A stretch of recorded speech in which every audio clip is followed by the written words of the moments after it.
We are going to do first round trades. We're going to do one lottery simulation, but I have a fully updated top 75 big board. There are a couple of players who are currently in the transfer portal, one of which has actually already committed, so we'll no longer be able to use him. That's JT Toppin. But the top 75 list is complete, so it's really down to about 67 to 72, depending on who you want to count as a transfer, still in the transfer portal, hasn't fully declared yet. But yeah, fully updated big board. It's not going to be on Fanspo right now because we weren't able to figure out a way to log in on Gary's end. But we're going to do one lottery simulation real quick, so this way you guys can see where the cards fall for all the teams in the lottery, and then we'll get right into it. So if you want to scroll down for us real quick to do that lottery simulation. Also, if you are new around here, make sure to subscribe. You can follow me and find me on Instagram at NetsPress for your fastest, most reliable things, all sorts, Brooklyn Nets news. And yeah, let's get into it. So, all right. Create Lotto. All right, let's see where the cards fall. Currently listed at 6. They already updated it. Okay, so Houston's at 9. Yeah, that's as accurate. All right, let's get it. One lottery simulation. Everyone knows the rules. One bite. Everybody knows the rules. Yeah. Yep. And Brooklyn lands number 2. So good lotto sim there. If you want, click use in mock draft. Philly gets bounced out of the top 6 as well. Thank God. So that pick goes to OKC. Charlotte wins the lottery, which is something I could fully expect. So if you scroll down a bit, click on NBA and then click on no ceilings for the draft board. Again, we weren't able to get my fully updated draft board, so I'm going to be reading off paper for some of these picks. I haven't done a mock draft with this fully updated big board just yet, so this is going to be off the spot. We also are going to do trades. But yeah, first overall pick, no explanation needed. He's staying in North Carolina. The Charlotte Hornets select Cooper Flagg. This doesn't even need to be explained anymore. He is at that generational talent type of level in terms of hype. So he'll be unanimous. And number 2, it's again unanimous. And of course, we get lucky. Brooklyn Nets select Dylan Harper.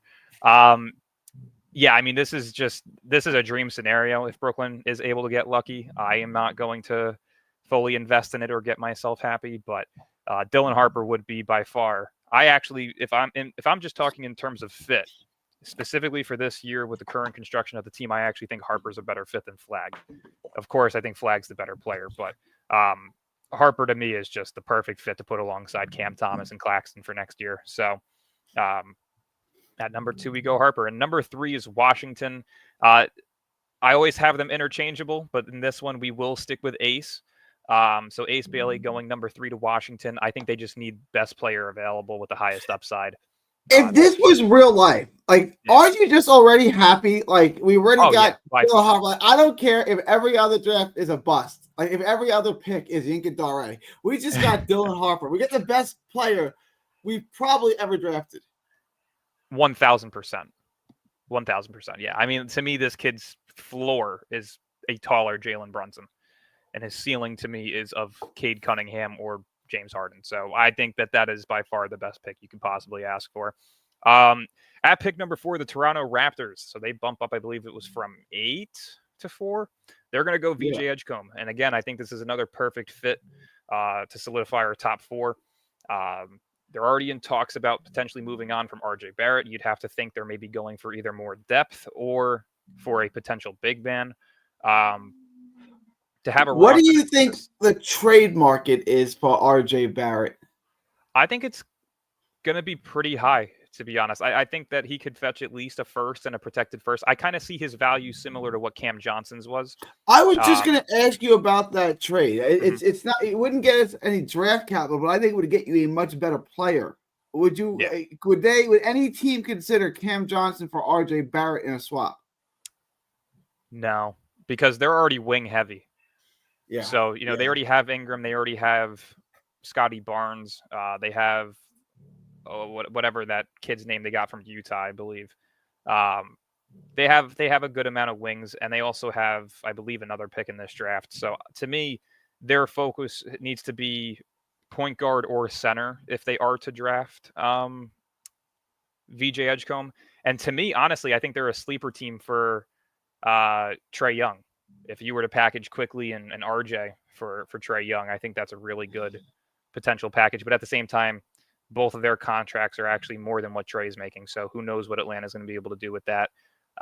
Maybe they keep quickly as a 6-man and just go with Barrett to put alongside Rishashar, whatever his name is, Jalen Johnson, Onyeka Okongwu, and whoever they end up drafting. But I definitely see Toronto as a dark horse team for Trae Young. We're at pick number 5 right now? 5. Yeah. I think this would be a really shitty spot for Utah if they fall to 5. And I do think the NBA is going to stick it to Utah for the tank that they did. I would not be surprised if they drafted 5 or 6. Like, this is where I'm expecting Utah to draft. Yeah. To me, it says their biggest need is point guard. I completely disagree. They have Keontae George. They have Isaiah Collier. They're already talking about bringing Walker Kessler back, so I don't think they go Kaman Malawak. I think they're just going to go best available with the highest upside in terms of offensive ability to put alongside Lauri Markkanen. So to me, that's going to be Trae Johnson going number 5 here. A 6'6", more polished version of Cam Thomas. I think that's exactly what they need. Collier hasn't shown any upside as a scorer. He's an incredible playmaker. So having a lineup where you can consist of Keontae George, Trae Johnson, Lauri Markkanen, and Walker Kessler, I think that's something that they can definitely work with for next season. And at number 6 is the New Orleans Pelicans. This is where I am going to take Kaman Malawak. To me, it either comes down to Con Kneppel or Malawak here, or Derek Queen, whichever you prefer. Why not Tears? Best fit. They have DeJounte Murray. I mean, he tore his Achilles, so I forgot. You're right. I forgot that the Pelicans. They had DeJounte Murray. That's right. Yeah. I mean, he's going to miss majority of the season next year, but realistically, realistically, there's no need to replace him. He's on a long-term deal.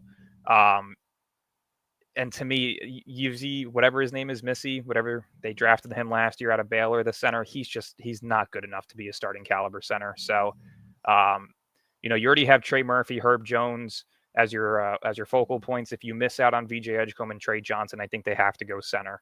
So to me, it's a no-brainer for them to go Kaman Malawak, especially if they're looking to move off of Zion. To have a young core that consists of Trey Murphy, Herb, and Malawak, I think that's definitely a nice building block for them, especially that they have the Bucks picks. They could definitely bottom out again next season and hope that Giannis is traded from Milwaukee to potentially have 2 lottery picks next year. So I definitely can see that being very beneficial for them. At number 7. I wanted to ask you, we are doing trades. We are doing trades. Yeah, it's what's tough. it going to take Cam Johnson and how many picks to get this pick? Because go ahead. Well, so I'm gonna have OKC stick and pick here. If they are to get the 76ers pick, I do see them sticking and picking, whether it be Malawak or who we're going to take here, which is Con Kneppel.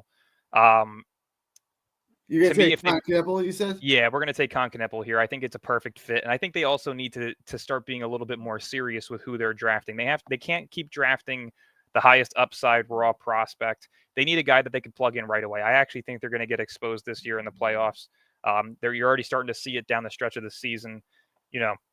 That's why I was thinking Cam Johnson would make sense to him. If we gave him Cam Johnson, the Bucks pick, and the Knicks pick, is that enough?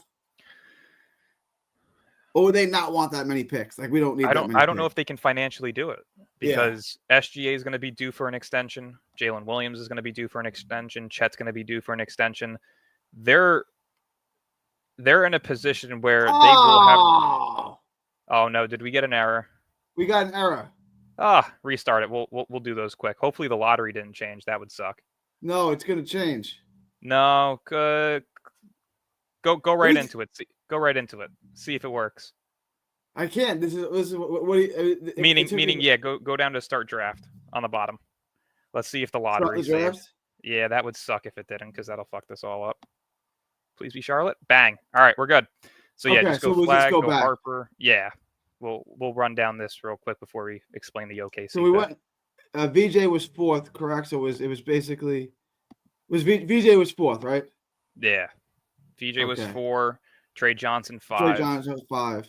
And then Malawak at 6 to New Orleans. Con Kneppel 7 to the Thunder. But yeah, to me, OKC's in a position where they need to, especially if they lose before the Western Conference. I mean, if they don't make the finals this year, it's a lost season. They need to be serious. They're sitting on too much draft capital. They're sitting on too much that's going to be invested into their potential big three. I think it's time they need to make a move, and that's Giannis. So if he becomes available, I think they should go all in for him. But this is where it gets interesting, right? If Brooklyn lands a top 2 pick, you would have to think they get a bit aggressive. And I also think that San Antonio is going to be in play for a guy like Kevin Durant. So to me, this is where we can see a potential Brooklyn trade up. So that's what we're going to do. If you do trade pick, we're going to have Brooklyn move up. Yeah, let's go Brooklyn. Do they have them at 18 yet? Yeah. Okay, cool. So they did update that. So yeah, we're going to give them pick 18 for 8, and we're also going to throw in Cam Johnson. So yeah, go 8 for 18. Yeah. And then if you want, I'm trying to figure out what I want to do here. We're going to also throw them pick 27. We're going to go 18. Yeah, we're going to go 18, 27 and Cam Johnson for. So if you want to type that in the notes real quickly, so we can have it. 18 and 27. We did 27 plus CJ. Yeah, 18, 27 plus CJ for Harrison Barnes, the 8th overall pick. And we're going to say the 2026 Atlanta first round pick, top 10 protected. And 2026 Atlanta pick, top 10 protected. I think that's a realistic offer. You're giving up 2 picks to move up 10 spots realistically, right? You're moving up from 18 to 8. You got to throw in an extra first. And if they really are in play for a Kevin Durant, you would have to think that they're going to want to add young prospects to throw into the deal as well. This kind of solidifies that they'd be moving on from Devin Vassell and Keldon Johnson in any Kevin Durant deal on top of who they could be picking between 16, 18, and 27. So to me, I think this is a win-win deal. The Atlanta pick, who knows if it happens or not. But for this instance, we're going to do it. So if you want to click trade pick there, we'll have Brooklyn on the clock here. We're back on the clock. And this is what, the 8th overall pick? I know who I want. Let's see. I know who I would take here. Yeah. Unfortunately, it can't be Jeremiah Fears because we got Dylan Harper. So for me, the next position of need is big man. We're going to go Derek Queen here. Yep. And this actually kind of takes away. Well, I mean, we missed out on 8. We moved 18, so we're not going to be in play for Thomas Sorber. So this works out great. You get your point guard, you get your center. And again, these are the 2 positions I've said this year that you really need to focus on, because if you miss out on Flag or Ace, there's really not many wings with incredibly high upside outside of high caliber role players. So to me, you really need to strike big on the point guard and center to hopefully land one of those top 5 picks next year, 4 of which are wing players. So I think that's a great fit for them there at number 8. Going to number 9, the Houston Rockets, thanks to the Brooklyn Nets and the Phoenix Suns, are picking in the top 10. This is where it can get interesting, right? Because a lot of people are high on Jaka Jonas. I am not as high on him. I do believe Jeremiah Fears is the better player. And that's who I'm going to go with. I'm going to go Jeremiah Fears to Houston. I think that he is a perfect fit under Ime Udoka. I think that they are going to be a team that is in play for Kevin Durant as well. You know, if you're telling me that you could have a potential lineup that consists of Jeremiah Fears, Alperen Sengun, Amen Thompson, KD, you just really have to figure out who's playing the 2. Whether that be Reed Shepherd or if he's in that package as well. Maybe it's Dylan Brooks or he's in that package. Either way, they're in a great position to get Kevin Durant with the Suns picks. So to me, it's a no-brainer to take Fears there. And at number 10, this is where we're going to end off our top 10. I'm going to actually have the Portland Trailblazers select Colin Murray Boyles. He is probably the, I would say, second, maybe third best defender in this draft class. You can really make a debate whether it's him or Kaman Malawak. In terms of all-around defensive ability, I think Boyles is better than Malawak. As a rim protector, of course, when you're comparing a 6'7" forward to a 7'2" center, it's going to be in favor of the center. So Kyler Murray boils at 10, though. He can score within the paint. The three ball is not great, but there is room for progression. But at 6'7", he is a pest on defense and a bully down low offensively. So I think that's a great fit for Portland, who seems to have found a star in Denny Avila. So they're moving in the right direction. Chicago here at 11. This is where I usually have Derek Queen when I'm not doing trades. But for me,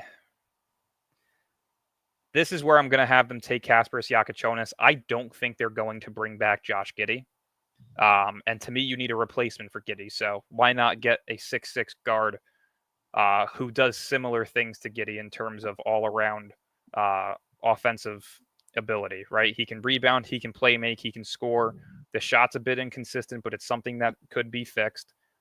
So to me, Yakachonis is a clear pick here at number 11. Previously projected top 5, had a bit of a rough conference play and March Madness in terms of efficiency and turnover to or assist to turnover ratio. So having him drop to 11, I think is about right.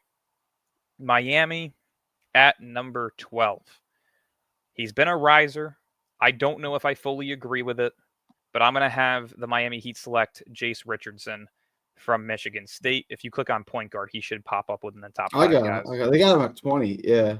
Yeah, they haven't updated the big board in forever. But yeah, Jace Richardson, very, very similar. He's like a combo of a Tyrese Maxey and a CJ McCollum.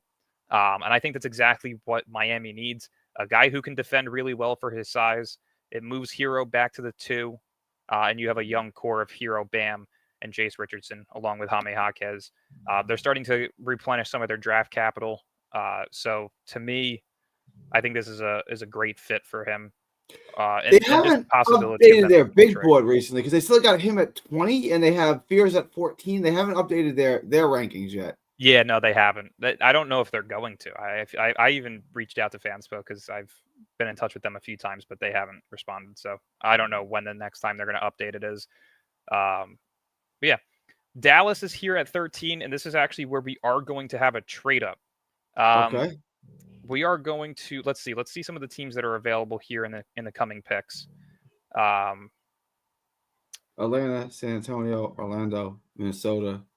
Well, this is gone now. Remember that. Mm-hmm. Oh wait, but we're still there. Did you add the 18th pick to the Spurs? I did. Interesting. When we get there, I'll trade it again. Yeah. I'll just take 4 players or something like that. Yeah. Yeah. Let's see. I like Orlando moving up here potentially. I don't mind that at all, and I think that's the route that we're going to take. So yeah, let's go Orlando moving up. They're going to give up pick 15 and a second round pick. Let's go with 42. So 15 and 42 for 13. 45? 45? Yeah, 45. Yeah. Oh yeah, they really did update this. So yeah, we'll go and then pick 15 on top as well. So hang on. 16. Oh, is it 6? Okay, yeah. Go 16 and then have Dallas shift their pick over to Orlando. So yeah, we'll keep it there for now. Who knows if a player is involved or an extra pick, but I think Dallas moving back for an extra pick is definitely something they may try and do, especially with how stacked their roster is. I think they're going to kind of need certain pieces to fill certain needs that they may have, especially with some of these lingering injuries that they've had. Kyrie tearing his ACL. So moving back here, I definitely think it's a smart spot for them, especially Orlando with who we're going to have them take. So let's click on trade picks. The Orlando Magic are going to select Igor Demon, point guard out of BYU. To me, they need shooting, but at the same time, I think that they need to figure out who their primary ball handler is going to be. They've kind of been messing around with Anthony Black, Cole Anthony, Jalen Suggs. I feel like they need that solidified point guard spot out of the way. So for me, Igor Demon could be the point guard of the future for them. And especially with his height, it makes it very difficult to face off against Orlando. At 6'9", he's going to be playing alongside Paolo Banchero and Franz Wagner. Very raw offensive ability, but something that I do expect to get a little bit better. In March Madness, he did shoot much better from 3. So I'm expecting that to translate as well into the NBA. But again, comparison, very similar to Josh Giddey. And I expect the playmaking to take a leap as well. The playmaking numbers look low, but there really wasn't many people he was throwing the ball to at BYU. So I absolutely love the pick there for Orlando, grabbing Igor Demon. At pick number 14 is the Atlanta Hawks, and they get absolutely shafted by missing out on Jace Richardson, Yakachonis, and Igor Demon. To me, I'm hearing his name as a very large riser. And we're going to have him go with the last pick in the lottery. That's going to be Carter Bryant out of Arizona. The stats don't show the true story. At 6'8", 225, and 18 years old, he's one of the rawest prospects in this year's draft class. Again, inevitably, if they move on from Trae Young, I think that grabbing a prospect who is very high upside could be very compelling for them. They also have an extra first-round pick later on, so we'll likely go point guard there, depending on what they get for Trae Young in the offseason. But Carter Bryant rounds out our lottery. At pick number 15, who do we have here? Is this? San Antonio. It's San Antonio. Okay, so how much longer are we going to let Aston Noel? That's my guy. How much further is he going to drop? This is actually it's tough. I mean, they do have multiple picks now, so they'll have what 27, 18, and 15. To me, they actually do need a player like Austin Noel, and that's who I was thinking of going with anyway. We're going to have Austin Noel to San Antonio. At 6'11", with Wemby's health issues, they definitely need somebody who can do similar things to what Wemby does in terms of offensive production and stretching the floor. The three ball, I think it'll translate well. I think he'll be able to get that worked out. Wasn't extremely efficient in college, but again, kind of reminds me of a Noah Clowney-like player. So I think that's a really good I don't know if that's a good thing or a bad thing anymore, but yeah. Yeah, hopefully just lack of ankle injuries for him once he gets up to the NBA. But yeah, I like that pick for San Antonio. There's definitely some other options that I may have thought of, but I think that's a really good fit for them, especially if they do decide to trade back and get 3 first-round picks. I feel like they kind of just want to go best available, so I don't mind Austin Noel there. And then at pick number 16, this is now the Dallas Mavericks, if I'm not mistaken. Yeah. Oh, no, wait, is this Orlando? Is it Orlando? With the 16th pick, no, this was Orlando's pick. Now it's Dallas's. Mavericks receive. Wait, why does Dallas have Igor Demon though? But they don't. Wait. Yeah, it says team picks Igor Demon. Okay, let's scroll up a little bit. Yeah. Click undo pick, and we're gonna have to go back to what did we have Igor at 13? Wait, hang on. Where am I? Where's undo pick? If you scroll up above on the clock. And then a little bit more. Undo. Pick. Let's go back to the 13th pick. We'll fix this up real quick. So, yeah, we're going to ship the Mavericks pick to Orlando. Oh, you went a little too far back. I went too far? Yeah, who did we have going to Miami? It was what, Jace Richardson? Jace Richardson, yeah. We'll do that. Yeah, sometimes the site glitches a little too much. There's times we'll all trade picks and it just doesn't go over. All right, Jace Richardson draft. Continue. And then click on trade pick. And trade pick. Yep. Click on Orlando. They're going to be at 25 now because we gave 16. Or no, there they are, right above Miami at 20. Okay. And then just give 13. Yeah, we'll do that. And that's it? Yep. Because we already gave up 16 and 45. All right. All right, so Orlando takes Igor Demon. I want to say he's further up. Oh, yeah. He's all there. Yeah. Okay. Here he is. And then Carter Bryant at 14 to Atlanta. He was down on my charts. Okay. All right. And then we're at, and then go Austin Noel. All right, yeah, now we're fully up to date. All right, so then, I'm on San Antonio now. I've lost track. Yeah. Okay. Yeah, San Antonio, Austin Noel. All right. And then 16 should be Dallas now, right? Yeah. Yeah. All right, so we're at Dallas's pick here. They can really go in numerous directions. To me, I think they need a wing, especially with some of the guards off the board here. So for me, I'm going to have them take... I'm going to have them take Will Riley at 16. I think this is a guy that pretty much compares to Cam Johnson. And in terms of what Dallas needs, they really don't need much. So a guy that can come off of the bench, hit the 3-ball consistently, defend very well. I think that's a really good pick for them at 16. It may be a little bit of an overvalue in terms of draft position, but with a team like Minnesota up next, who also needs shooting, I could definitely see him going there. And he also had a great March Madness and conference play. So to me, I think he rose his stock very, very well. At number, 17 with Minnesota, I'm going to have them select Liam McNeely. He was a previous lottery pick, potentially top 10. So to me, I think you got to just go with the best 3-point shooter available. They don't have much of it. They're losing Naz Reid this offseason. They're looking to make a move for an extra star to put alongside Anthony Edwards. So for me, I think it's a great pick for them.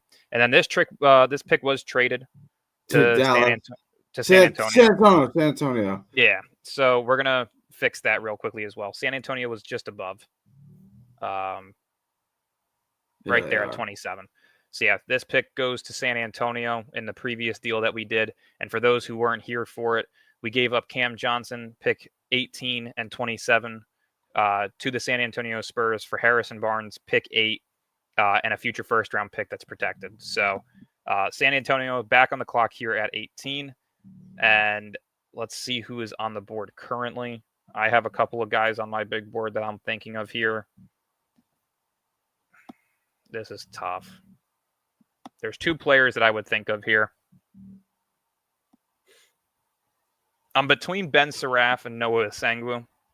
I was going to say Sangwu, so you want to just do that? Yeah, let's go with Sangwu here. I mean, they got Asa Noel, but I think the French connection will always live strong, especially with Wemby there. And I feel like the wing position is kind of what they need most. They have De'Aaron Fox, they have Stephon Castle. And again, depending on if they really are in the sweepstakes for Kevin Durant, who is a wing, it's probably best to draft an extra wing that you could include in that package. So I think that's a good pick for them. He's got high upside, can space the floor. I think his last game in the Euro League, he put up like 24 and 8. So I absolutely love that pick for them at number 18. Another guy who could go lottery. Realistically, picks 13 through 20 are very interchangeable. There's a couple of guys that you may see go in the lottery that you weren't expecting who were previously projected around like 17 through 21. That's how kind of middle ground the 13 through 21 overall picks are going to be. So I expect a lot of interchangeable picks within that range. But at number, 19 now or 20? I want to say 19. 19. Utah Jazz are back up, and they got Trey Johnson already. To me, you kind of have to go big here. I think I'm going to have them go Thomas Sorber. You got to be careful as in case if Walker Kessler does have to get moved. But if not, you also now have your backup center for when you eventually need to move on from Walker Kessler. So Thomas Sorber at 19 to the Jazz. I would hate to see him go there, but I think it's a great pick for them. At number 20 is the Orlando Magic up again. And this is, again, a very interesting pick. For me, I think they need to go with a guy that they can plug in immediately, not a raw prospect. So for me, I think they're going to go with Nick Clifford out of Colorado. He can do it all. He can play make, he can rebound, he can score at will from all 3 levels of the floor at an efficient rate. He played all 4 years in college. To me, it's a great fit. I think this is a microwave guy off the bench, if not as your starting 2 guard, while Igor comes off the bench in his rookie season. To potentially have a starting 5 that consists of Jalen Suggs, Clifford, Franz Wagner, Paolo, and Wendell Carter, I definitely think that's a big improvement on what they've had this past season. So Clifford at 20 is a great fit for them. And with Miami's pick here at 21, there's many different options that they could go with. It really depends on what they think is fitting. Let's scroll down a bit here because I have a couple of guys on my board that aren't being shown just yet. Let's see.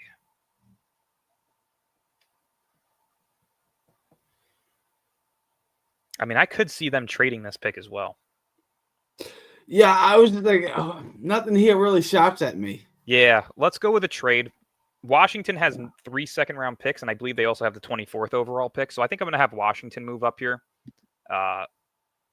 We had them select Ace Bailey, so I think they need to go point guard here.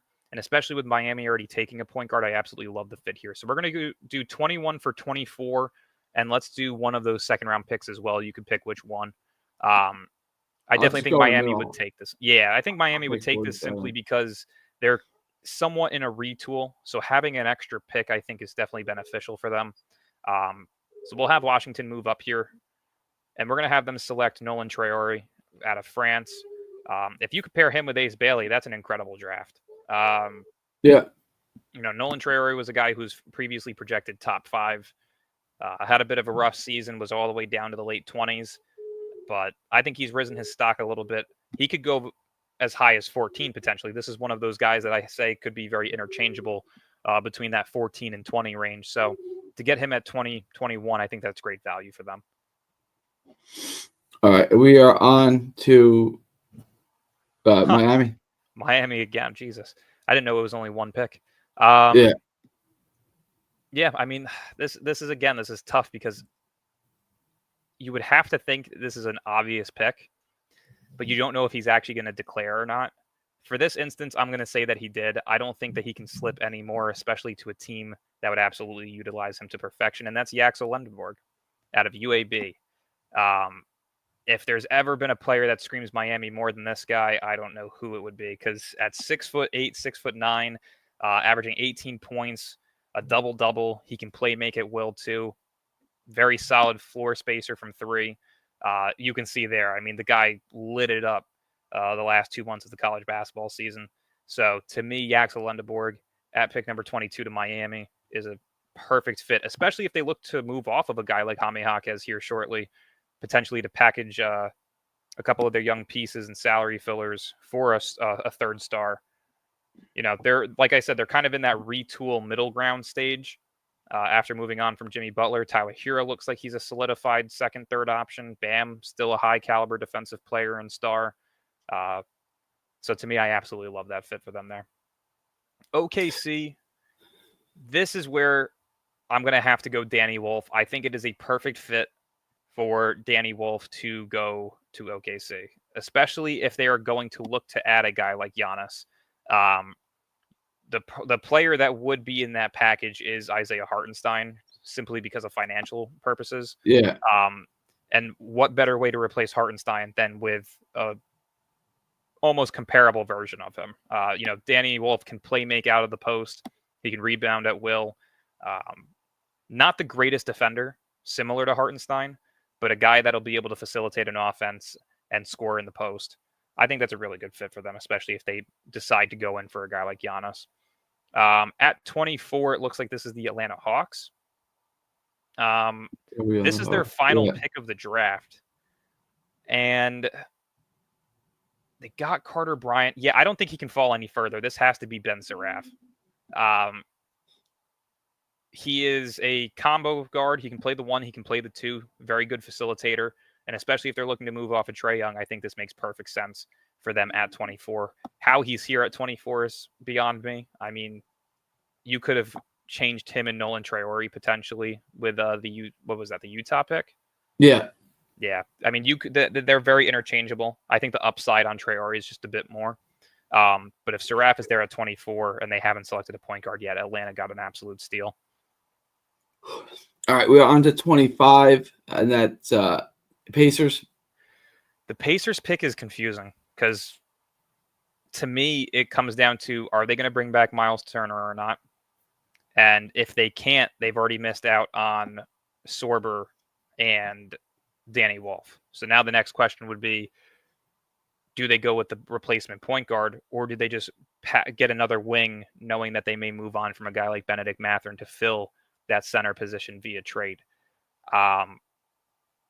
It's tough because the big board in terms of the first round is really starting to dwindle. Yeah. Who's up next, by the way? Is it Orlando? No, Orlando's at 20. We're at what, 25? This will be San Antonio. Next pick up is us. It's Brooklyn. Okay. To me, if you're Indiana here, there's really not much for you. And I think that you just need to take him to simply fill the position of need. I'm going to go Janai Broome out of Auburn.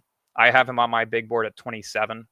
But I think when you're in a position where there's no great point guards on the board that kind of fit what you need, you don't need a Walter Clayton because you have guys like Nembhard and TJ McConnell under contract.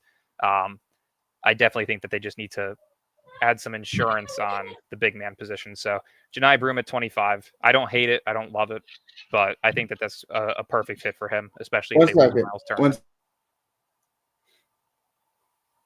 And while he's waiting, I believe we have it's Brooklyn and then San Antonio with our pick at 27. So at 26, there's different routes that you can take.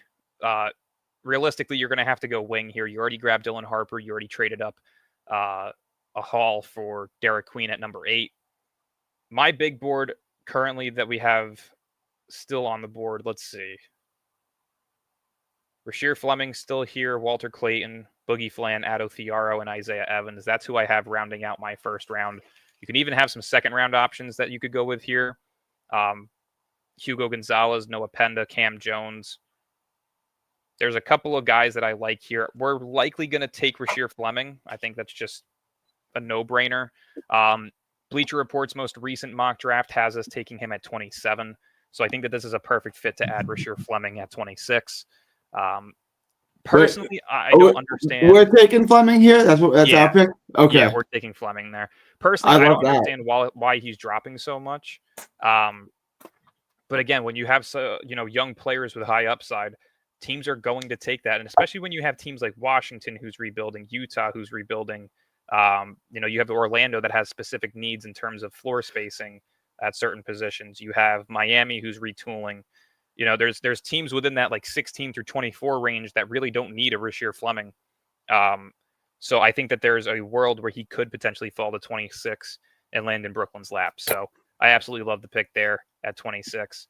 San Antonio back on the board. They've already gone 2 wing spots. No Janai Broome on the board, so they're not going center here. To me, this is potentially... I mean, I usually don't have... Did they trade this pick too? I mean...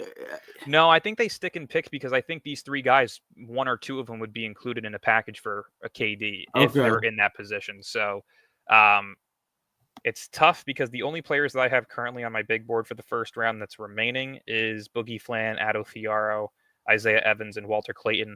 And that's actually who we're going to go with. I'm going to go Walter Clayton here to San Antonio as a just microwave scorer off the bench behind Stephon Castle and De'Aaron Fox. You may have to type his name or just click on point guard because he's probably really far down. But I think this is a really good fit, especially since he can play the 1 and the 2. He can kind of fill in for Fox or Walter or Stephon Castle when needed. How's that? Hang on. Yeah, he's in there somewhere. You may not be able to type. He may be under his shooting guard then. Let's see. I would go up. I wouldn't assume he's that far down. Damn. There he is. There he is. 40, all right. 48. Yeah. Yeah. So, yeah, Walter Clayton there. I think that's a really good pick. I mean, we all saw what he did in March Madness. There's some people who are trying to make the debate that he could be a lottery pick. I'm not buying it. We've seen seniors in college, put up incredible numbers in March Madness. At the end of the day, the upside still isn't high. Role players are usually role players. And to me, when you play 4 years in college, the upside to develop in the NBA isn't as high. So to me, being a high caliber role player, I think is a great fit for him in San Antonio, who is going to look to contend as long as Wemby is healthy next season. So I absolutely love the 3 picks that they got there. And especially having 2 young upside wings, one of them of which could be packaged for a guy like KD along with Keldon Johnson and Devin Vassell. So don't hate that at all for them. Boston's up here at 28. Kind of hard to pass them up here. Depending on what they do, I mean, there's talks about Porzingis potentially being traded. There's talks about Drew Holiday potentially being traded. They have Peyton Pritchard. They have Derek White. So their guards are pretty filled. I don't think they would go with a Boogie Flan here. to me, it really depends. Do they want a guy that they can plug in immediately off the bench, or do they want what many are saying is one of the highest upside 3 and D players in this draft, which is Isaiah Evans? I think I'm going to go with fit here in terms of they're contending. We know they're going to be contending for at least another 4 more years. They're starting to hit that financial cap issue where they're above the second apron and they'll start having to pay hefty fines and losing picks in the near future. So to me, their window's now. We're going to have them select Addo Thiaro here at 28. I would hate to see him go here because he's one of my favorite, what we would call seasoned veterans of college. But you have to click on all. Yeah. But yeah, Addo Thiaro here is a perfect fit. Having a guy that you can play off the bench in replacement minutes to Jason Tatum, Jaylen Brown, Porzingis. I think Drew Holiday is the guy that ends up getting traded. So for me, yeah, Addo Thiaro here is a perfect fit. And at 29, the Phoenix Suns, depending on the haul that they get for KD, again, you have Houston and San Antonio, to me, who are the clear front runners for him.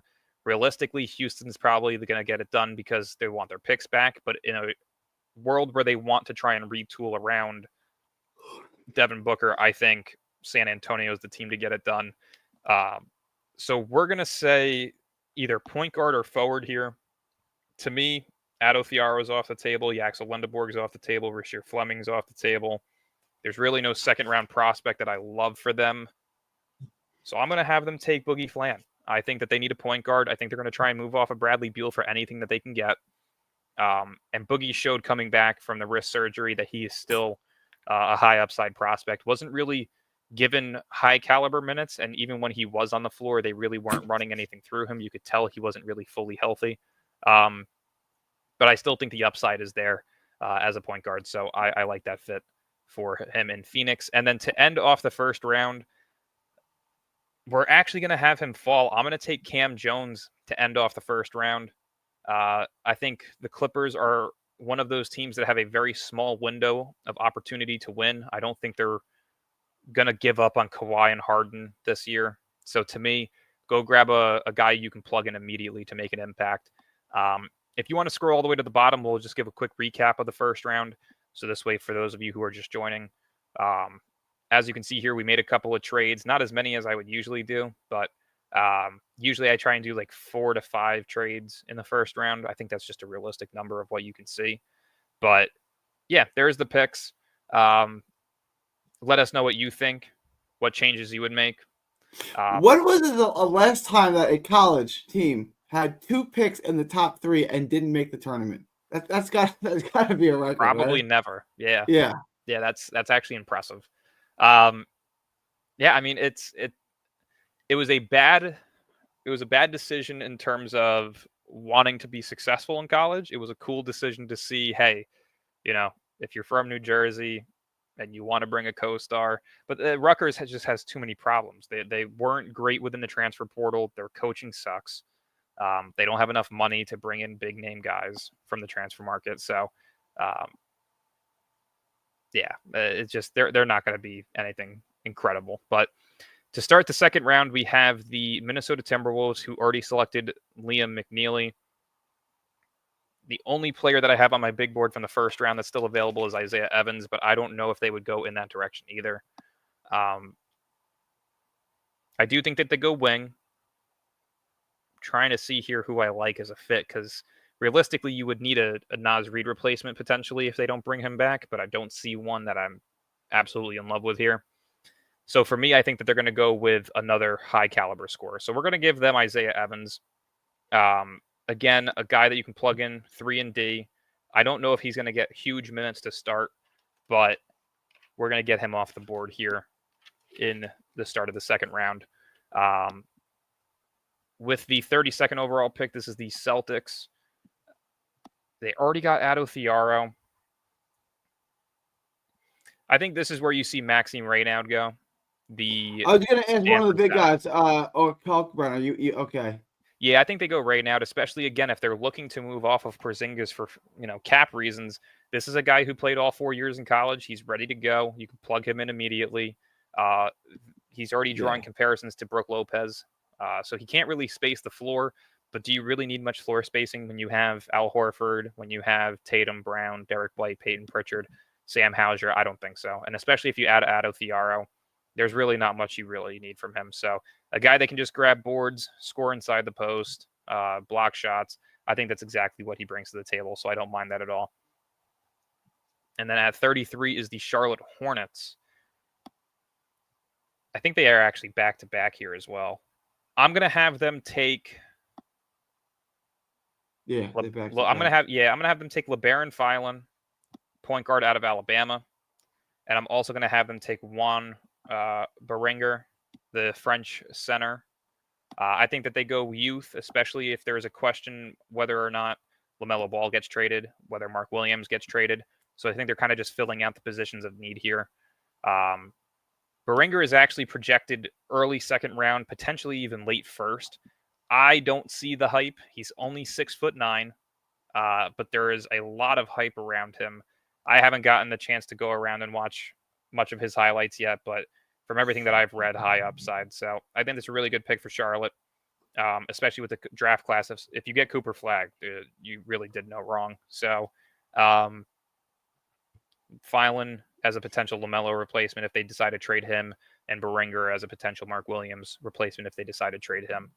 And then Philly at 35, they missed out on the top 6 pick thanks to the Thunder getting number 7. Kind of a rough spot for them, but I think it's especially if they decide to give Paul George and Embiid one more year. I think this is a good fit for them there. So I'm going to have you type in our first name. We're going to scroll all the way to the bottom and give them the worst player on the board, as long as it's a player I don't have on the big board. Give them that Zachariah guy, the second one, 117. And in the notes, have say Alex Condon out of Florida. Okay. Condon. He absolutely shit himself in the national championship game. I think in the first 5 minutes of the game, he had like 4 turnovers just based on traveling. He was definitely shaken up. Didn't look prepared. Kind of let the moment get to him. But at 6'11", he can space the floor. Solid defender and rim protector.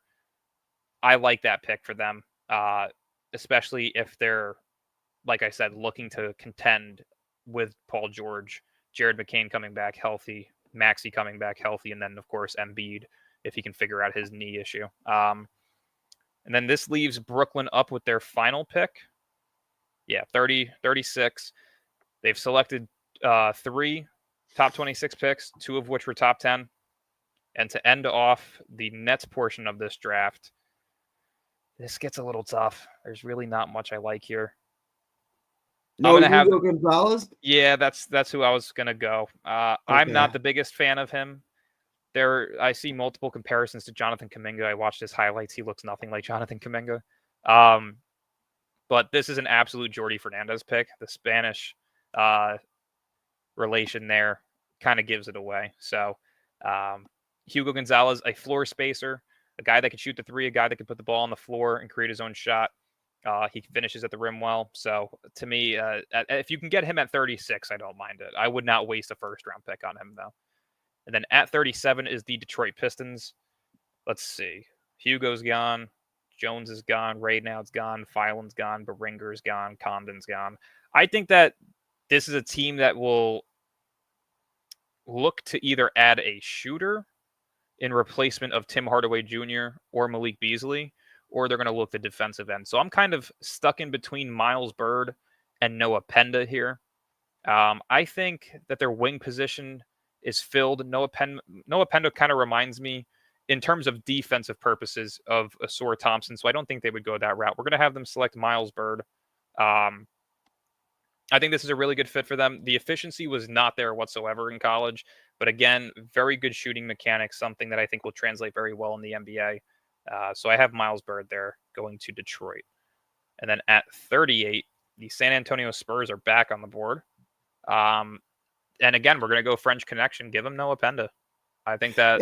how many times did they draft? This is the 4th time they draft. Yeah, I mean, considerably we gave them 2 picks. Yeah. Yeah. So I think they had 3 walking into this, and then, of course, us giving them an extra first gives them 4 total. Toronto is up. Who did we give them in the first? We gave them VJ, so they filled their 2 need.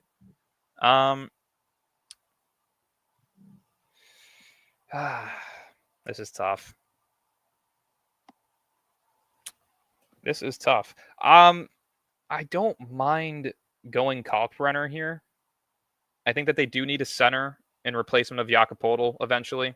So we're going to give them Ryan Kalkbrenner. I don't mind that at all. I don't even know who their backup big is. So if you're able to pull off VJ and Kalkbrenner, especially already having Brandon Ingram quickly, as of right now, still having Barrett, and then, of course, Scotty Barnes, I think that's something really good to work with. It's definitely a play-in team, if not a potential 6 seed, as long as Ingram and Barnes stay healthy. So I like that pick a lot for them there.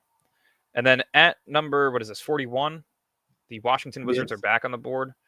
JT Toppin, of course, is not in the draft. Ian Jackson likely not in the draft. Are we just skipping Alex Karaban?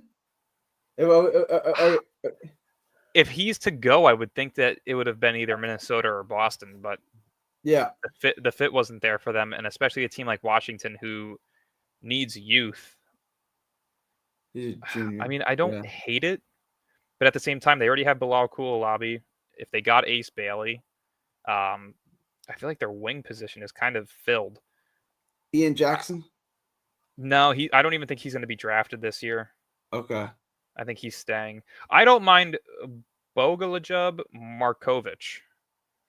Probably butchering that name, but he is an overseas player who has been putting up numbers. I actually watched a little bit of film on him. I believe he's 6'10 or 6'11, stretch 4.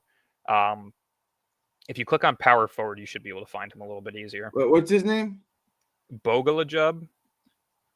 I'm probably butchering that. It's Bogo. I got him. I got him right here. There you go. Got him. Yeah, say that name 3 times fast. You'll start sounding. I'm not even gonna try it once. Yeah. Yeah, 6'11. I just like the fit, especially with Sarr there. If you get Ace, that's a very, very tall, youthful team that you have going there. Yeah, he can play the 4, he can play the 5. I love the fit for them there. Golden State, we can't keep him on the board any longer. Give them Alex Karaban. I would usually go Kalkbrenner here, but I think if the centers are all off the board, I would not. Yeah, I wouldn't really go out of my way to grab like a Rocco Zakarsky, simply because it doesn't make sense.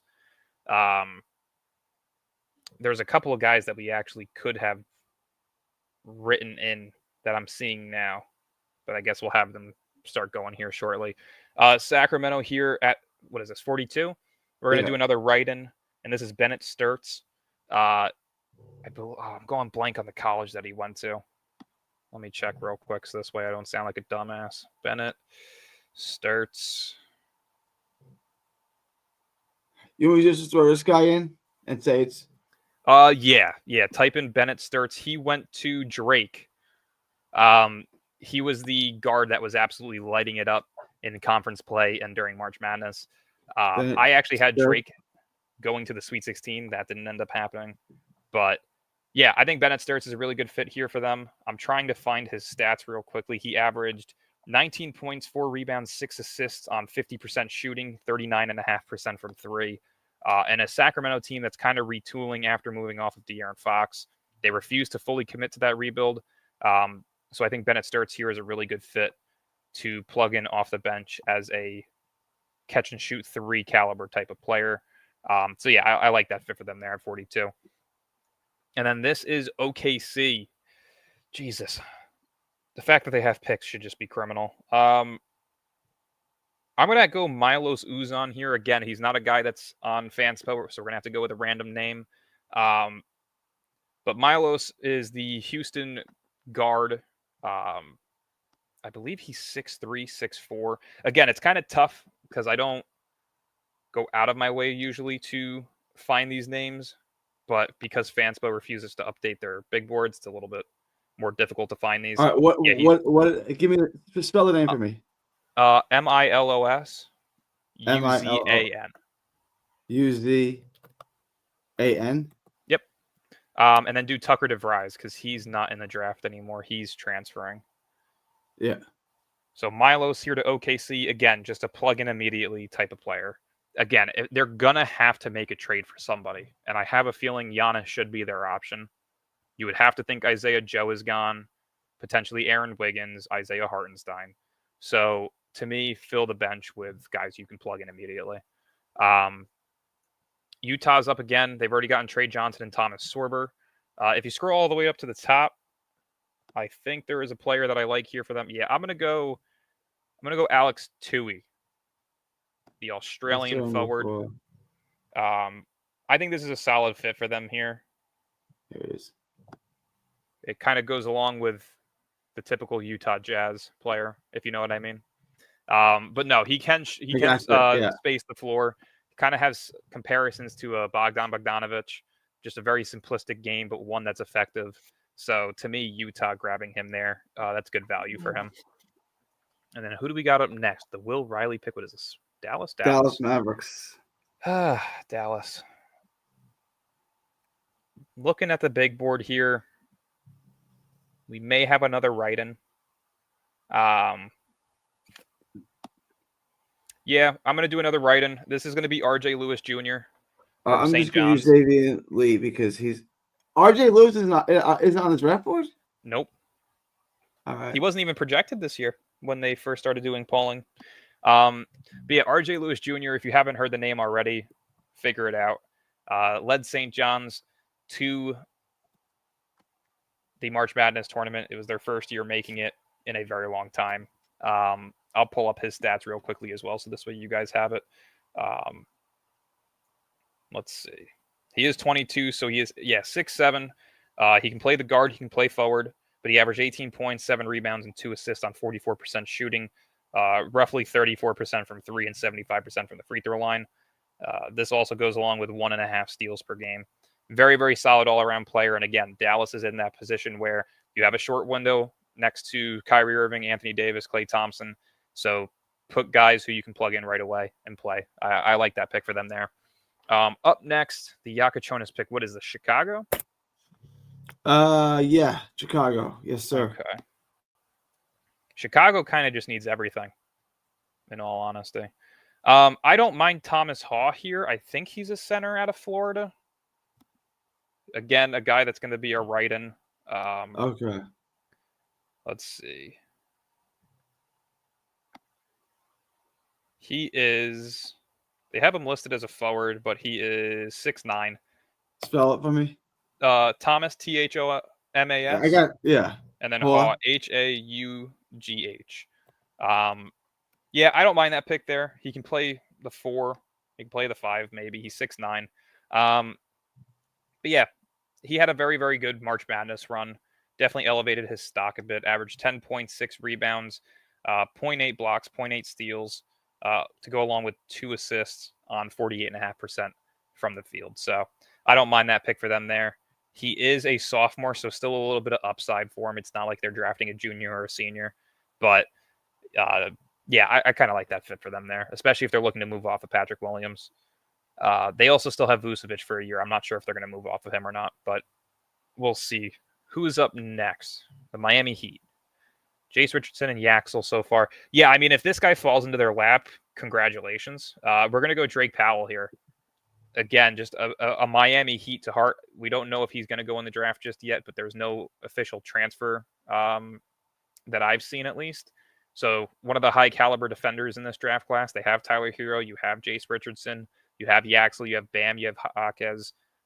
You have guys who can shoot and score the ball. So to me, grabbing one of the best defenders in the class is a no-brainer there for them. And then let's see. This is Cleveland up next. Usually I have Jameer Watkins going here, but he has officially entered the transfer portal. Tahad Pettiford is still here, but I don't think they need a point guard, especially one that's the same size as Darius Garland. So we're going to pass on him.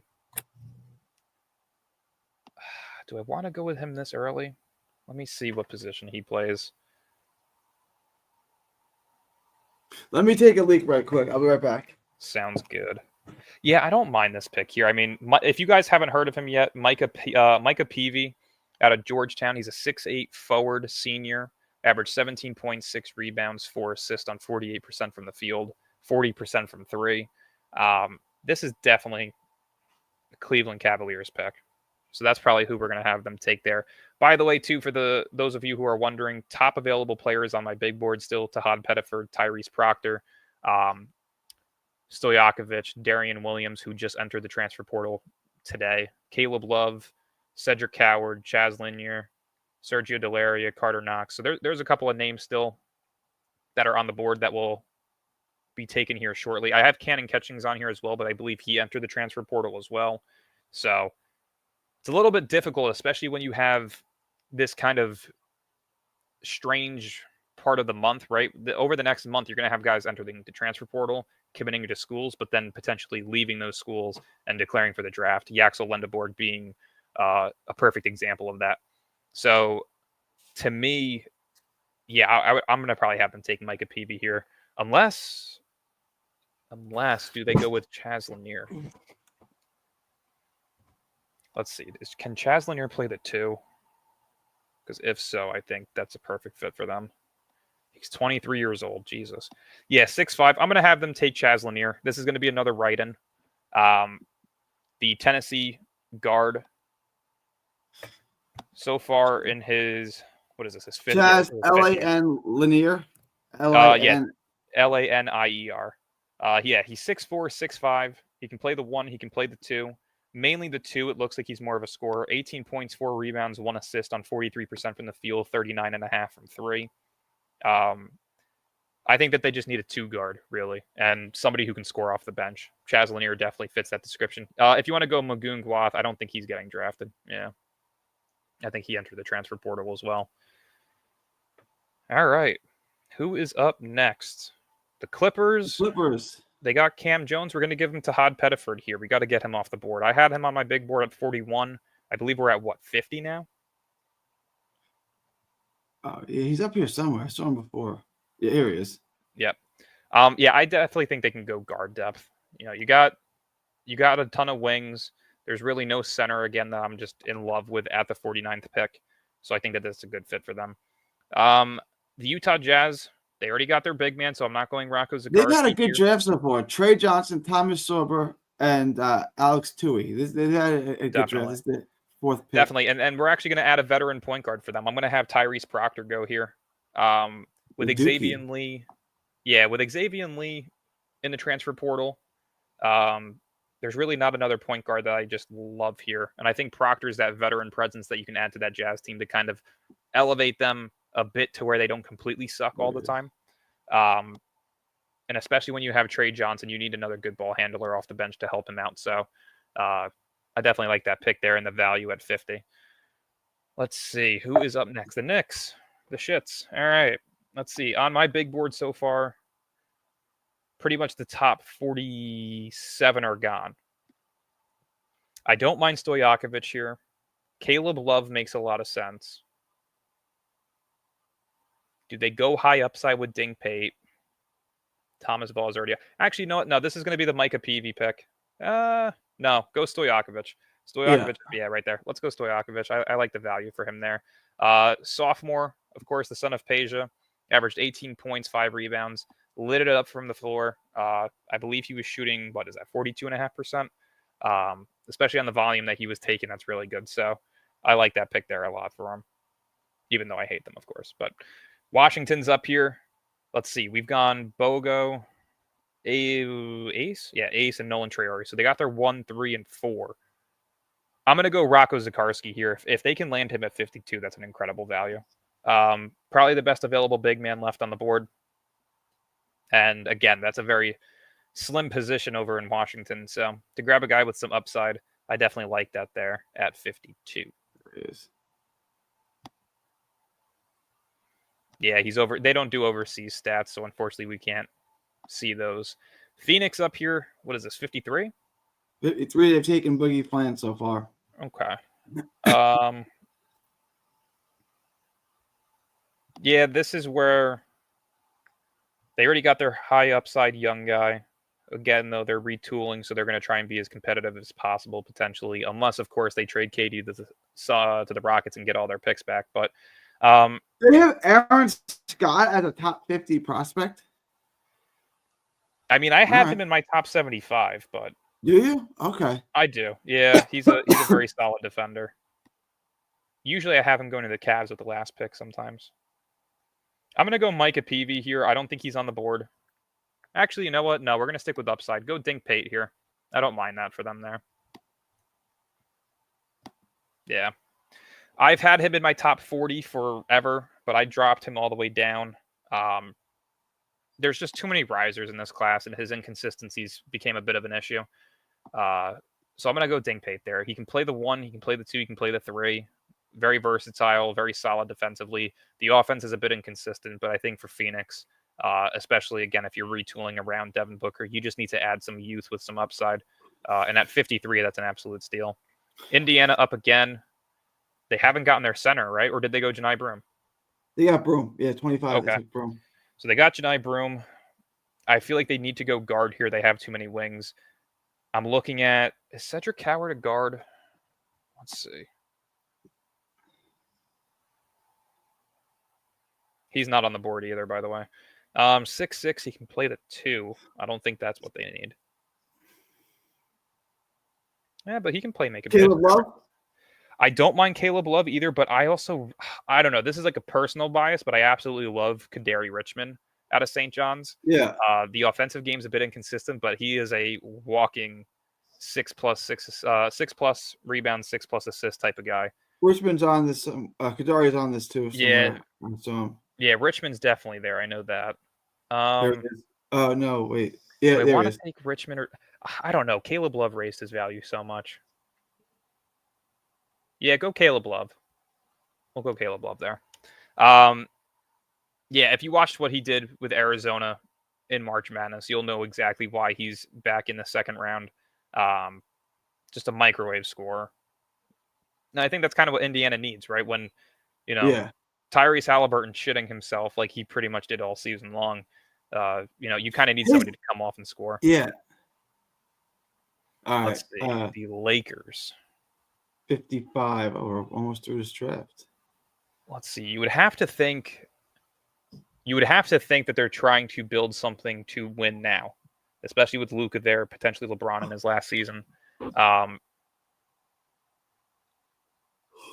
Cedric Coward's still on the board. Darian Williams is still on the board, but I believe he entered the transfer portal as well, so we're not going to take him in this one. I hate Sergio Delaria. I absolutely don't see why he's even a potential draft pick. I think they have him ranked in the top 40 on Tankathon. Guy averages like 6 points and 3 assists. I'm in between right now. Sion James, Cedric Coward, and Micah Peavy. I think I'm going to go Micah Peavy here. He's not on the board, so we're going to do another plug-in. Go with Sanson Johnson. We'll do Sanson Johnson for them. He's right above Sion James. But yeah, it's Michahpeavy. Do one more time. Michahpeavy. Oh, Micah. Peavy. And I believe he's Georgetown from when we checked. Yeah, Georgetown. 6'8", and I'll pull up the stats again so this way we can give a little bit of an accurate assessment on him. 6'8" senior. He played 5 years in college. 17 points, 6 rebounds, 4 assists, 48% from the field. If you're the Lakers, you're looking for something that you can plug in immediately. And I think that's a guy that could definitely work around a Luka. The Knicks. Yeah, this is a forfeited pick, so unfortunately, there only is 59 picks in this year's draft. So that just screws the player. They should give the pick. They should give someone else like a compensatory pick, like the NFL does. I know. This just screws they should allow a team to. Yeah, they should allow a team to like bid on it. Honestly, to where like there you go. Throw like $5,000 and you get the last pick in the draft or something.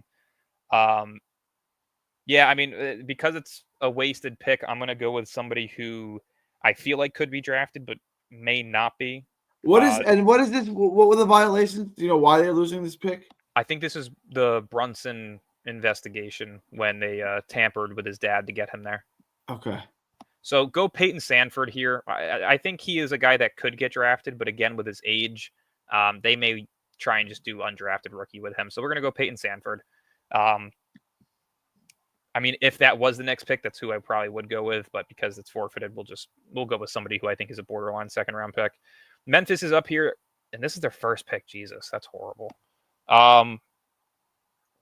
Two guard is definitely something of need. I don't hate Cedric Coward here. I don't hate Williams is going back to school, so that's out, right? So Jackson and Williams are both going back to school. The top three on the board are the top four actually. Badunga is also going back to Kansas. I'm thinking Sion James, Cedric Coward, or Hunter Salas. Oh, I just gave Sion James to someone. I just put him. So yeah, my bad. Oh, did you? Yeah. Oh man. All right. Fuck it. You know what? Just type in Sion James. I'll give. Actually, no. Go Cedric Coward. Type in Cedric Coward.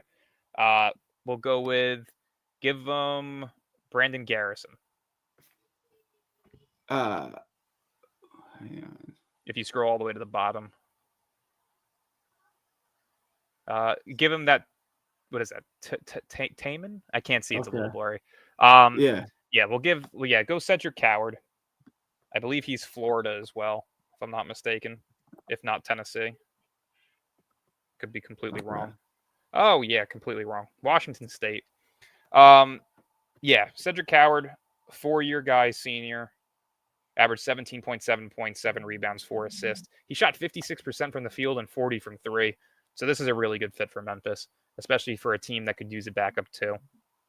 A plug-in type of guy right away, and especially if they can, once again, rehabilitate Ja Morant from being a moron. This is still a team that's contending out west. So Orlando is up here at 58. They've drafted Clifford and Igor, so they don't need a guard.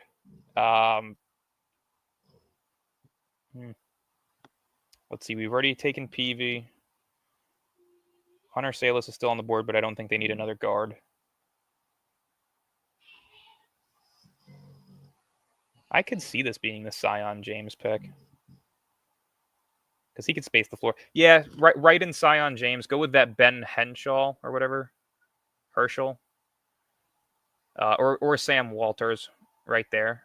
Whatever works. Yeah, right in Sion James there. We'll have him head to Orlando. He can play the 2, he can play the 3. Good floor spacer. Kind of like a DFS light version. But again, Orlando just kind of needs floor spacing and defense. So why not add one of the better 3-and-D players in this draft class? Sion James to Orlando. And then this is Cleveland at 59. 59. All right, so we already gave them... It says Magoon Gawath. I forgot who we gave him here. Did we give him Chaz Lanier? Yeah, I think it was Chaz Lanier. I would love if they got him. But I'm debating. Yeah, give it to him. Give him Kaderi Richmond. I absolutely love that fit. There you go. There he is. I had to throw him in there somewhere. Absolutely fucking love that kid. He's just 6'6" guard, can do it all. You know, there he is. Can play, make, can rebound. The shot is very inconsistent, but it's something that could definitely be worked around. I mean, the efficiency wasn't horrible, but definitely in key moments he struggled. So the final pick, the Houston Rockets, we gave them what? Jeremiah Fears. So they can definitely go wing or big. Let's see. As of right now, best players available on my big board that are eligible: Michael Ruzick, Sergio Delaria, Carter Knox, Otego Wu, Hunter Salas, Carter Knox, Aaron Scott. Carter. I'm kind of trying to base it off if they go KD here. Yeah. Give him Michael Ruzick. We'll give him Michael Ruzick, a 6'10", 6'11" forward. Is he going to be? Yeah, he'll be on here. If you want a shooter? You want Kobe Bria? You want a shooter? If you're going to go right or no? How tall is he? 6'7", 6'7", 3. Oh yeah, I like that. Go Kobe Bria. Yeah, I have him on my big board actually as well, so I don't mind that. I was kind of basing it off if they decide to trade both Dylan Brooks and Jabari Smith, because they may need a wing replacement. But yeah, I mean, if he's 6'7", he can play the 3, so I don't hate that pick at all. And just for those who are wondering, I'll go down my second round. You already saw the first round, so that's pretty much the whole entire big board. The only player in the first round that was not selected who I had on my first round big board is Isaiah Evans. He was selected with the first pick in the second. But my second round big board is Hugo Gonzalez, Noah Penda, Cam Jones, Maxime Reynaud, It was JT Toppin, but he's gone. Liberian Filan, Juan Beringer, Alex Carabon, Alex Condon, Bogo Lajub Markovich, Tahad Pettiford, Ryan Kalkbrenner, Tyrese Proctor, Miles Bird, RJ Lewis. So that's 31 through 45. 46 through 60 is Drake Powell. Again, could be a transfer. Alex Tui, Andrei Stojakovic. I did have Xavier Lee, but he decided to transfer today. Darian Williams decided to transfer. Jameer Watkins decided to transfer. Caleb Love, Michael Ruzick, Cedric Coward, Sergio Delaria, Chaz Lanier, Carter Knox, Sion James, Kadari Richmond, and Rocco Zakarski.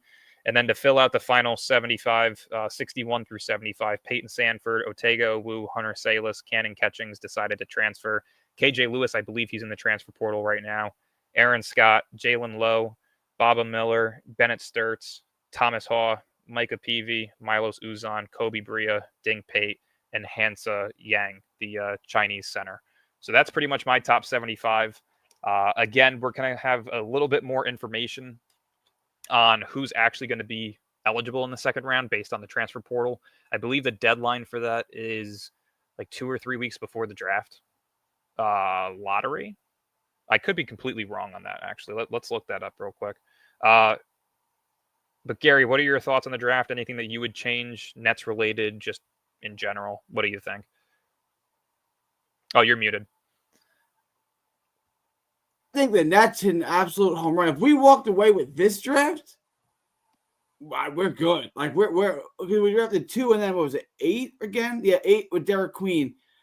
Just there, you've changed your franchise. I think like you're no longer in hell, and it could take. Queen's a little older, but you know, it could take Harper a couple. But you have something, right? Even if it takes Harper a year or two to become a really big impact player, you know he's going to be that. And Queen should. He's 20 years old. He should make an impact pretty quickly. If we got this, and then we took the Rasheed Fleming at 26. To me, this is as good as you can hope. This is as good as you can hope for. We traded Cam Johnson's contract. Like if this were to become and then Hugo Gonzalez too. This is an absolute home run. Like you've changed the direction of your franchise with this draft. Definitely. Yeah, no, I completely agree. I mean, it's going to be a bit difficult if San Antonio does land 8. I don't know if they trade that pick. I could see Dallas at 12 or 13 being a team that you could potentially move up with. San Antonio at whatever pick they are in between 15 and 17, I could see that being a potential move up spot. I'm looking at teams like Miami and Indiana between that 20 through 23 range as well. I think those are teams that you could look to move up with. Minnesota, whether they're picking 18 or 19, I could see that being another team Brooklyn looks to move up with. So ideally, it would be nice to see a trade prior to draft night, kind of solidifying 3 top 20 picks, right? So like, for example, if they can move 26 and 35 before the draft even starts to Minnesota, you'd have pick 18, 19, and your top 7 pick. I think that kind of puts you in a position to package up 18 and 26 or 27, whatever it may be, to move up into the top 5, into the top 10 potentially. So hopefully those moves are made a little bit prior. I do have the information here. You're actually allowed to declare for the draft up until June 15th. So players who are currently in the transfer portal have roughly 10 days before the NBA draft, which is set to be June 25th this year. They have 10 days prior to the draft to declare into this draft. So it's going to be a long 3 months, right? What are we, April, May, June? Oh, so 2 months. They got 2 months pretty much to make their decision whether or not they're going to stay in college or enter the draft. So some decisions will be made here shortly. Overall, I think the first round is as accurate as you can get in terms of just around the range of players, right? How I always kind of base it is you could pick that player either 2 picks ahead or 2 picks underneath. That's kind of how I see the range. I always give it like a 5 to 6 pick range for most players. Guys in the top 10, it's really more so like a 1 to 2 pick range. But once you get outside that lottery, like Rasheed Fleming could go as high as 18, but as low as 26. Clayton can go as high as 20, but go as low as 27. Fierro could go as high as 26, but as low as 33. Like there's definitely ranges for these players, which I wouldn't be surprised at.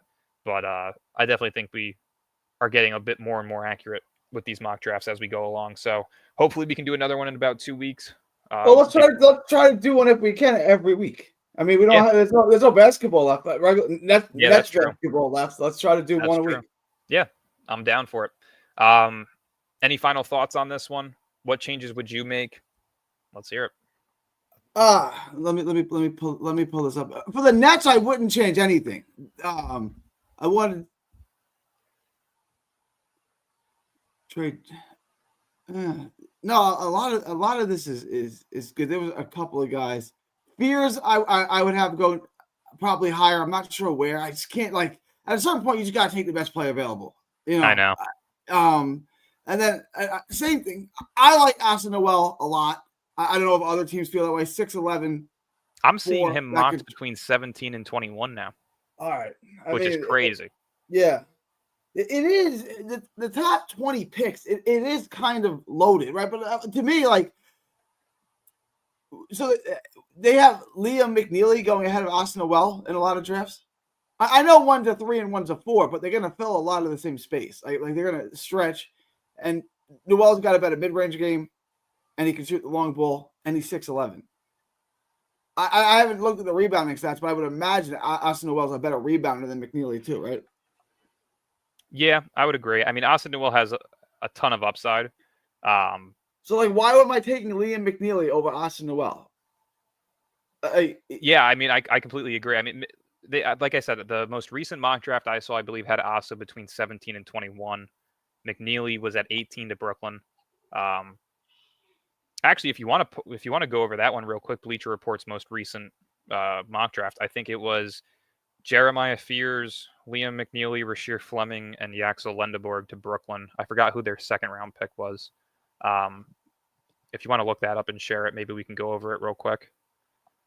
But yeah, we're not really going to get many accurate mock drafts up until probably about the final week. Basketball is one of those mock drafts that usually aren't accurate. Like the NFL, you kind of have a good picture on where players are going to go. Yeah. But when it comes to the second round and picks 10 through 14, there's a lot of interchangeable picks that you'll see. Like, for example, last year, Tajon Saloon wasn't projected to go top 7, but Charlotte took him.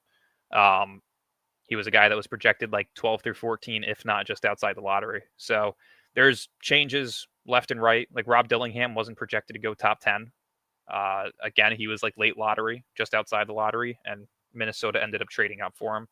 So things happen. We're not going to really get the full accurate assessment of the second round until around June 15th, once all the players are declared. They've got VJ going ahead of Ace too.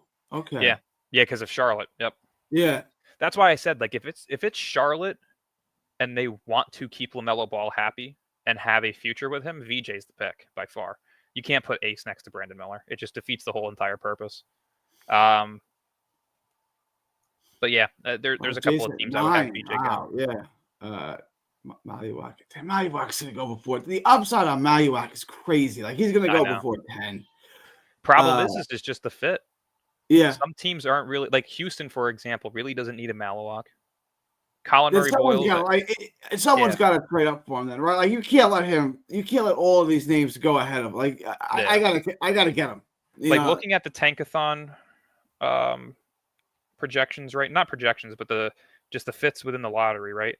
New Orleans at 4. Let's just say there was no such thing as a lottery, right? I don't see Washington taking him at 2. I don't see Charlotte taking him at 3. I don't see New Orleans taking him at 4. Maybe Philly takes him at 5, but again, they're looking to contend. Kaman's a bit of a project. I think they need a little bit more of a consistent scorer with Paul George's digression. Brooklyn at 6. If Fears, Kneppel, and Kneppel are there, I don't think that they go Kaman Mallywack.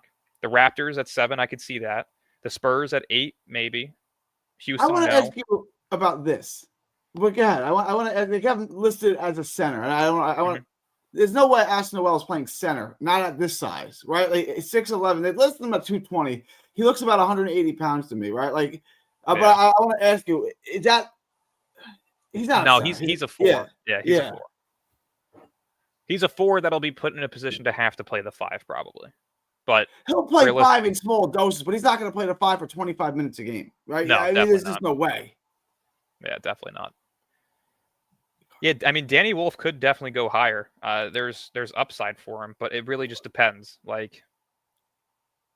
who are the teams between 16 and 22 on here? If you don't mind scrolling down a bit or potentially up. What do you want to say? 16? 16 through 22. So you got Carter Bryant to Orlando. Minnesota's taking Saraf. Brooklyn. I don't want to go Liam McNeely. Oh, no, meaning on our draft. On our draft. Yeah, because I have Wolf going, I believe it was 23. So I want to see the teams before that. Dallas, we made that trade. Mm-hmm. I mean, I could see the Spurs going with him at 18, but if they were going to go with a center, I would feel like they would go Sorber. To me, Sorber is going to go higher than Wolf. So until Sorber gets taken, I don't see Wolf getting taken. Yeah, I would. Sorber's got to go higher than Wolf, right? I mean, yeah. I mean, listen, depending on if he can get healthy before the combine and perform well at the combine, his value could raise. Like, he could be one of those interchangeable guys that go 14. He's a legitimate 6'10". That's a legitimate. He's not 6'9". He's not 6'8.5". He's 6'10". If that's legitimate 6'10", I believe so. Yeah, we'll figure that out in like a month and a half during the combine. But yeah, I think this is well done, partner. I think this is well done, sort of, Johnny Brown. Yeah. The second round is so hard because there's so much talent. Like, it depends on if a team wants upside or immediate plug-in and fit, right? So, like, if you scroll down towards like the 35 picks, right? Alex Caravan could genuinely be a top 35 pick, but you got Charlotte there who needs young. You have Brooklyn there who needs young. You have Detroit who is getting to that point where they're like contending for playoff spots, but they still probably want to go with some form of youth. So it'll be interesting to see. We're definitely going to get answers. Like, if Yaxel Lendeborg goes back to college, if you keep scrolling down, like if Liberian Filan decides to go back to college, there's